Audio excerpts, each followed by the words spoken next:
16वें BRICS summit में शामिल होने के लिए प्रधानमंत्री नरेंद्र मोदी रूस की यात्रा पर हैं, जो रूस के कजान शहर में आयोजित हो रहा है। प्रधानमंत्री ब्रिक्स सम्मेलन से इतर रूस के राष्ट्रपति व्लादिमीर पुतिन और चीन के राष्ट्रपति शी जिनपिंग के साथ बैठक समेत कई द्विपक्षीय बैठकें करेंगे। ब्रिक्स समूह के वार्षिक शिखर सम्मेलन में भाग लेने के लिए रूस के शहर कजान की 2 दिवसीय यात्रा पर रवाना होने से पहले प्रधानमंत्री ने कहा कि ब्रिक्स वैश्विक विकास एजेंडे के विभिन्न मुद्दों पर चर्चा के लिए अहम मंच के रूप में उभरा है। प्रधानमंत्री ने कहा कि भारत ब्रिक्स के भीतर करीबी सहयोग को महत्व देता है, जो वैश्विक विकास एजेंडे से जुड़े विभिन्न मुद्दों पर बातचीत और चर्चा के लिए एक महत्वपूर्ण मंच के रूप में उभरा है। उन्होंने कहा कि भारत ब्रिक्स के भीतर करीबी सहयोग को महत्व देता है, जो वैश्विक विकासात्मक एजेंडा, बहुपक्षवाद, जलवायु परिवर्तन, आर्थिक सहयोग, लचीली आपूर्ति श्रृंखलाओं का निर्माण, सांस्कृतिक और लोगों को आपस में जोड़ने से जुड़े मुद्दों पर बातचीत और चर्चा के लिए एक महत्वपूर्ण मंच के रूप में उभरा है। प्रधानमंत्री नरेंद्र मोदी ने कहा कि पिछले साल नए सदस्यों को जोड़ने के साथ ब्रिक्स के विस्तार से वैश्विक बेहतरी के लिए इसकी समावेशिता और एजेंडा बढ़ा है। उन्होंने कहा कि वो शिखर सम्मेलन में विभिन्न विषयों पर व्यापक चर्चा को लेकर आशान्वित हैं। ब्रिक्स का पहला सम्मेलन वर्ष 2023 में जोहान्सबर्ग में हुआ था। प्रधानमंत्री नरेंद्र मोदी ने कहा कि कजान की उनकी यात्रा भारत और रूस के बीच विशेष और विशेषाधिकार प्राप्त रणनीतिक साझेदारी को और मजबूत करेगी। प्रधानमंत्री ने जुलाई में मॉस्को की यात्रा की थी और इस दौरान उन्होंने राष्ट्रपति पुतिन के साथ शिखर वार्ता की थी। प्रधानमंत्री मोदी ने कहा कि वे वहां विभिन्न नेताओं से मिलने के लिए भी उत्सुक हैं। On the sidelines of the summit, the Prime Minister is expected to have a few bilateral meetings. These are presently being worked out, and we will keep you updated on these meetings as they evolve. शिखर सम्मेलन का विषय न्यायपूर्ण वैश्विक विकास और सुरक्षा के लिए बहुपक्षवाद को मजबूत करना है।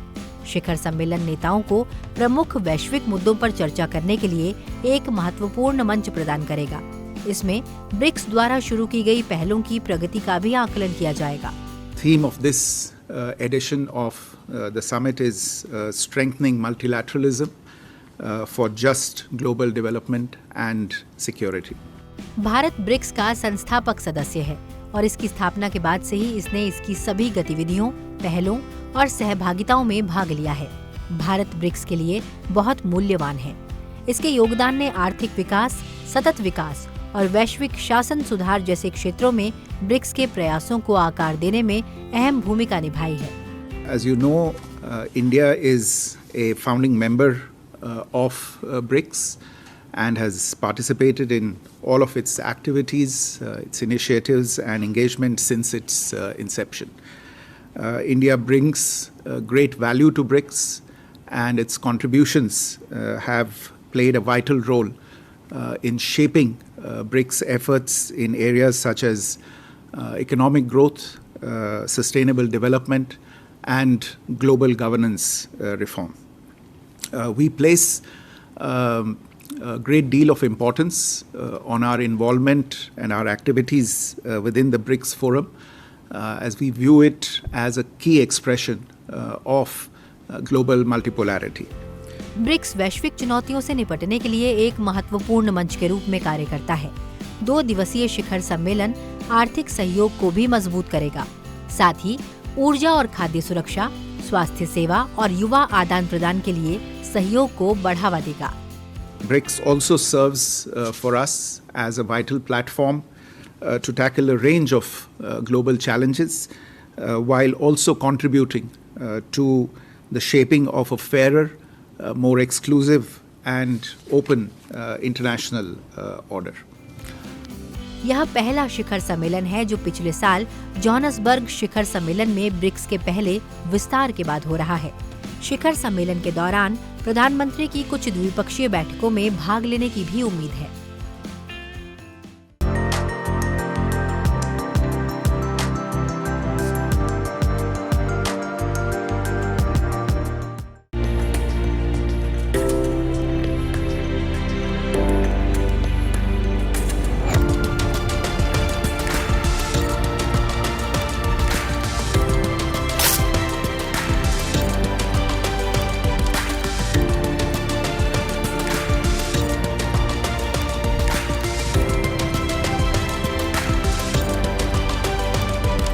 प्रधानमंत्री नरेंद्र मोदी का रूस के कजान पहुंचने पर गर्मजोशी से स्वागत किया गया।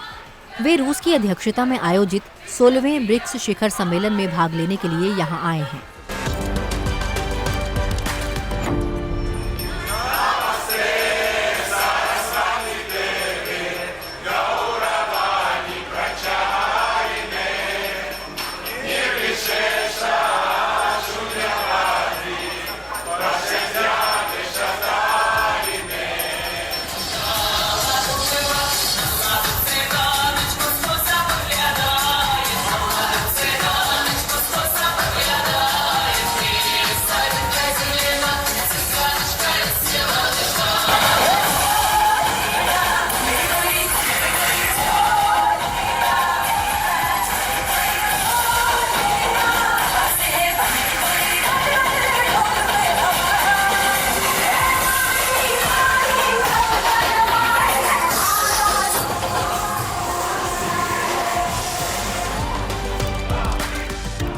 ब्रिक्स शिखर सम्मेलन में संस्थापक सदस्यों के साथ साथ नए सदस्य भी भाग लेंगे। शिखर सम्मेलन 22 अक्टूबर को शुरू होगा। शिखर सम्मेलन का मुख्य दिन 23 अक्टूबर है, जिसमें 2 मुख्य सत्र होंगे। The main day of the summit is on the 23rd of October, and there are 2 main sessions, a closed plenary in the morning, followed by an open plenary in the afternoon, devoted to the main theme of the summit. The leaders are also expected to adopt the Kazan Declaration, which will lay the path forward for BRICS. This document is presently being negotiated in Kazan. नेताओं द्वारा Kazan घोषणा को अपनाने की भी उम्मीद है, जो ब्रिक्स के लिए आगे का मार्ग प्रशस्त करेगी। शिखर सम्मेलन 24 अक्टूबर को समाप्त होगा, लेकिन प्रधानमंत्री नरेंद्र मोदी महत्वपूर्ण प्रतिबद्धताओं के कारण 23 अक्टूबर को नई दिल्ली लौटेंगे। On the 24th, the summit will conclude with the BRICS Plus or the outreach session, where a number of countries have been invited by the chair. This session is focused on BRICS and the Global South, building a better world together. And it will have participation by the BRICS leaders who are there and these invited countries. I believe that about 28 heads of state and government and 5 international organizations will be participating in the outreach summit. The Indian delegation for the outreach summit will be led by Dr. S. Jaishankar, the External Affairs Minister. प्रधानमंत्री के BRICS सदस्य देशों के अपने समकक्षों के साथ द्विपक्षीय बैठकें करने की भी उम्मीद है। प्रधानमंत्री नरेंद्र मोदी इससे पहले 8-9 जुलाई को रूस गए थे। इस वर्ष प्रधानमंत्री का यह दूसरा रूस दौरा है।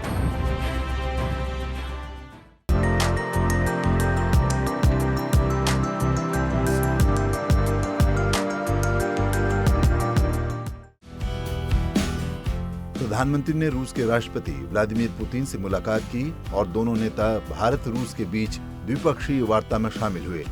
प्रधानमंत्री नरेंद्र मोदी ने एक बार फिर रूस की धरती से रूस यूक्रेन संघर्ष पर भारत के रुख को साफ किया। रूस यूक्रेन संघर्ष पर प्रधानमंत्री ने कहा कि भारत मानता है कि संघर्ष का समाधान शांतिपूर्ण होना चाहिए। एक्सेलेंसी, रूस और यूक्रेन के बीच चल रहे संघर्ष के विषय पर हम लगातार संपर्क में रहे हैं। जैसा मैंने पहले भी कहा है, हमारा मानना है कि समस्याओं का समाधान शांतिपूर्ण तरीके से ही होना चाहिए। शांति और स्थिरता की जल्द से जल्द बहाली का हम पूरी तरह समर्थन करते हैं। हमारे सभी प्रयास मानवता को प्रमुखता देते हैं। आने वाले समय में भी भारत हर संभव सहयोग देने के लिए तैयार है। एक्सेलेंसी, आज इन सभी विषयों पर विचार साझा करने का एक और महत्वपूर्ण अवसर है। प्रधानमंत्री ने रूस की गर्मजोशी की सराहना करते हुए कहा कि कजान शहर के साथ भारत के गहरे और ऐतिहासिक संबंध रहे हैं। कजान में भारत का नया कॉन्सुलेट खुलने से ये संबंध और मजबूत होंगे। मैं आपकी मित्रता, गर्मजोशी भरे स्वागत और आतिथ्य सत्कार के लिए हार्दिक आभार व्यक्त करता हूं। मेरे लिए खुशी की बात है कि ब्रिक्स समिट के लिए कजान जैसे खूबसूरत शहर में आने का अवसर मिला है। इस शहर के साथ भारत के गहरे और ऐतिहासिक संबंध रहे हैं। कजान में भारत के नए कॉन्सुलेट के खुलने से ये संबंध और मजबूत होंगे। प्रधानमंत्री नरेंद्र मोदी ने कहा कि पिछले 3 महीनों में 2 बार रूस की यात्रा दोनों देशों के बीच करीबी समन्वय और गहरी मित्रता को दर्शाता है। पिछले 3 महीनों में मेरा 2 बार रूस आना हमारे करीबी समन्वय और गहरी मित्रता को दर्शाता है। जुलाई में मॉस्को में हुई हमारी एनुअल समिट से हर क्षेत्र में हमारे सहयोग को बल मिला है। पिछले कुछ महीनों के दौरान प्रधानमंत्री नरेंद्र मोदी की ये दूसरी रूस यात्रा है। इस साल जुलाई में मॉस्को में दोनों नेताओं की मुलाकात हुई थी। हाल के वर्षों में भारत और रूस के बीच रिश्ते और प्रगाढ़ हुए हैं।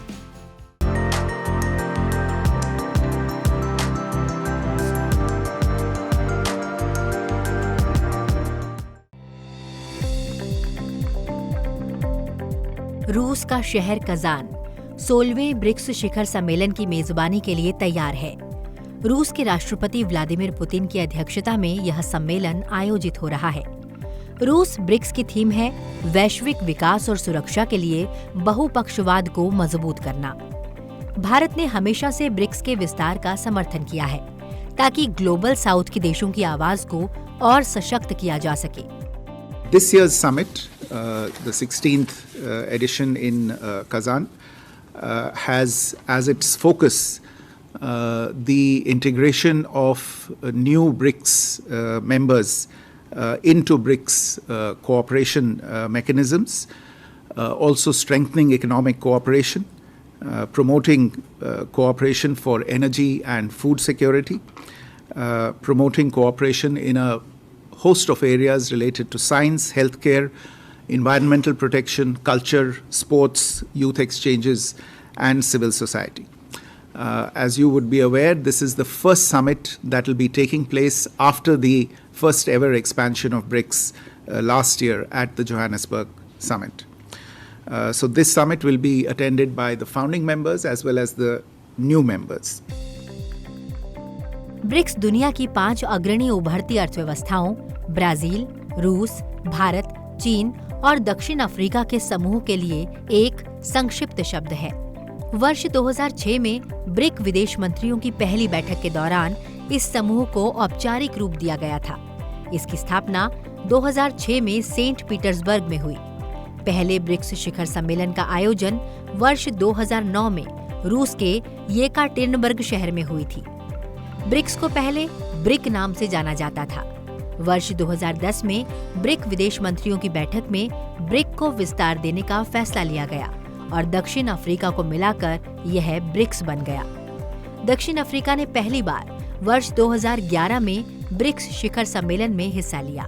ब्रिक्स विश्व के 5 सबसे बड़े विकासशील देशों को एक साथ लाता है।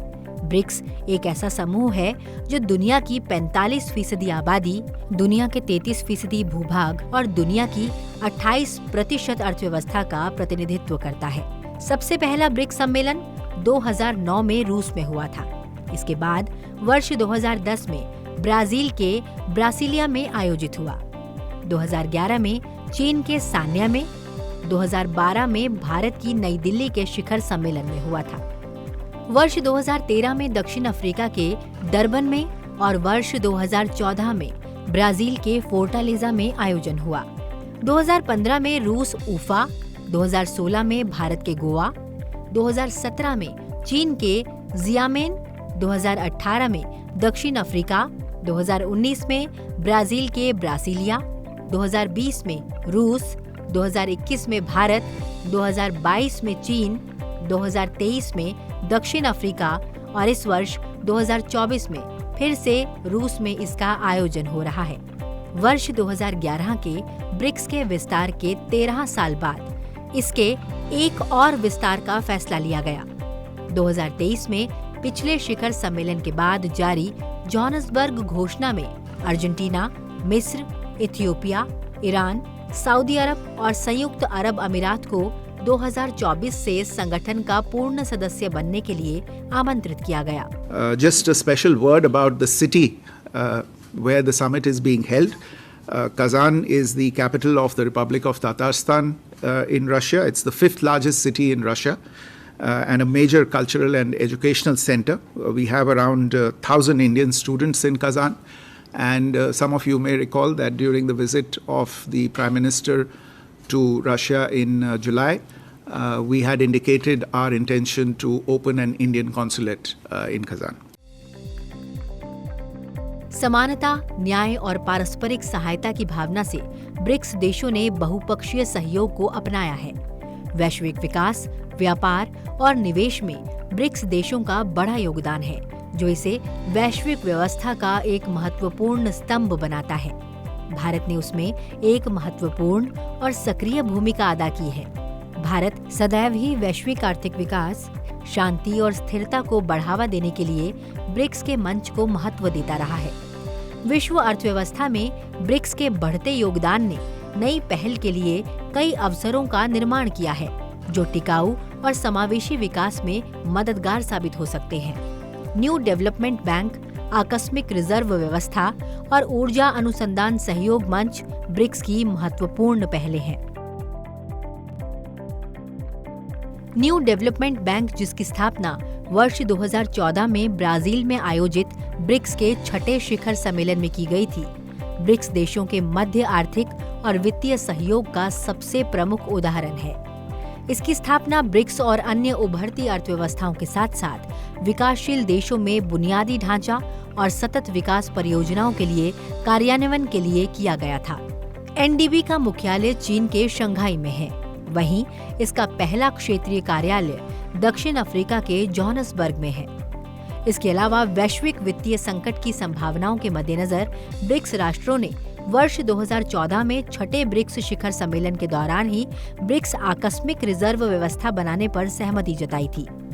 सीआरए का उद्देश्य भुगतान संतुलन संकट की स्थिति को कम करने और वित्तीय स्थिरता को मजबूती प्रदान करने में मदद के लिए मुद्रा विनिमय के माध्यम से सदस्यों को अल्पकालिक मौद्रिक सहायता देना है। सीआरए की शुरुआती क्षमता $100 बिलियन है। ब्रिक्स स्वास्थ्य सहयोग की शुरुआत वर्ष 2011 में ब्रिक्स देशों के स्वास्थ्य मंत्रियों की पहली बैठक के साथ हुई थी। स्वास्थ्य क्षेत्र में सहयोग से सभी ब्रिक्स देशों के बीच सामान्य स्वास्थ्य समस्याओं, संक्रामक रोगों की घटना, चिकित्सा सेवाओं और दवाओं तक समान पहुंच की कमी आदि की पहचान संभव हो पाई है। विज्ञान, प्रौद्योगिकी और नवाचार के क्षेत्र में सहयोग की शुरुआत वर्ष 2014 में इस विषय पर पहली मंत्री स्तरीय बैठक के साथ हुई थी। इस बैठक से अनुसंधान परियोजनाओं हेतु संसाधनों के आदान प्रदान और उपलब्धता में काफी महत्वपूर्ण परिणाम हासिल हुए थे। इस क्षेत्र में सहयोग के लिए कई कार्यदल स्थापित किए गए हैं, जो जल संसाधनों के प्रबंधन, जैव प्रौद्योगिकी और जैव चिकित्सा समेत कई क्षेत्रों में कार्य कर रहे हैं। इसी तरह सदस्य देशों के राष्ट्रीय सुरक्षा सलाहकारों और सुरक्षा मुद्दों पर काम करने वाले समूहों की बैठकें सुरक्षा के क्षेत्र में ब्रिक्स वार्ता का एक महत्वपूर्ण हिस्सा हैं। इन बैठकों में सभी सदस्य अंतर्राष्ट्रीय सुरक्षा के लिए खतरों और अंतर्राष्ट्रीय अपराधों जैसे मादक पदार्थों की तस्करी, साइबर हमले, मनी लॉन्ड्रिंग, भ्रष्टाचार और आतंकवाद आदि के खतरे पर अपने दृष्टिकोण का आदान प्रदान करते हैं। इसी वर्ष ब्रिक्स के आतंकवाद पर संयुक्त कार्यदल ने आतंकवादी वित्त पोषण, आतंकवादी उद्देश्यों के लिए इंटरनेट का प्रयोग और कट्टरता जैसे मुद्दों को ध्यान में रखकर कार्यदलों के गठन करने का निर्णय लिया है। ब्रिक्स बिजनेस काउंसिल और बिजनेस फोरम इस समूह के अंदर व्यापार सहयोग के लिए मुख्य तंत्र है। बिजनेस काउंसिल की स्थापना वर्ष 2013 में दक्षिण अफ्रीका में डरबन सम्मेलन के दौरान की गई थी। इसकी स्थापना का मुख्य उद्देश्य 5 देशों के व्यापारिक समुदाय को एक साथ लाकर नए व्यावसायिक अवसरों की खोज करना है। ब्रिक्स अब विश्व की उभरती अर्थव्यवस्थाओं के लिए एक शक्तिशाली आवाज है।